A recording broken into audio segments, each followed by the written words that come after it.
can-do attitude helps me be positive with others and say, let's not get hung up on the problems, the challenges, the impediments. Let's see if we can find a way past no. Let's see if we can find a yes. Let's see if we can find a way to make it work. I want to take one step back though and help the audience get to know you a little bit more. I believe we've all been given certain gifts in this life, and I want you to kind of go back maybe to it could be the university days, it could be the high school days, it could be younger, right? And I believe we've been given certain gifts, and these gifts are given to us to be able to be a blessing and help for others. So maybe what were those one or two gifts, Dave, that you believe you were given, and how does that help how you bless others today?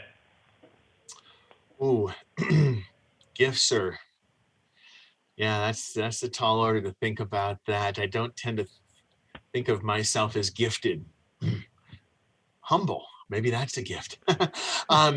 No, I think, so I was a late bloomer in life. And for all you late bloomers out there, don't worry.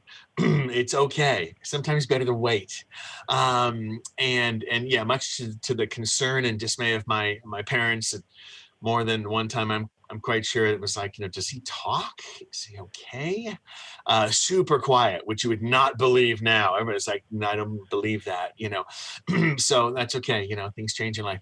But I think out of that, spending a lot of time inside my head, being a bit of a late bloomer, I spent a lot of time in my youth watching, observing, listening, beautiful thing, just taking it in. I didn't feel the need to necessarily talk a lot or participate, necessarily. And so I think that kind of maybe keen observational skills about people, about things, about markets, about portfolios, about numbers, and being able to try and figure out separate what really matters from things that maybe don't matter. And in the modern world, there's so much going on. That ability to just pause and focus, and I think is a gift. What else would I comment on?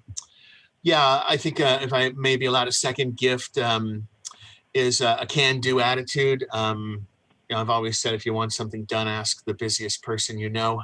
And I'm typically one of the busiest person that many people know. And so the can-do attitude helps me be positive with others and say, let's not get hung up on the problems, the challenges, the impediments.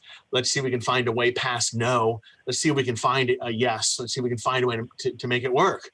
Got to be careful with that one, because sometimes the answer really is no. And in my journey to become a better person, I'm still trying to find the blend. Yes all the time is actually not the right answer, either in business or in life.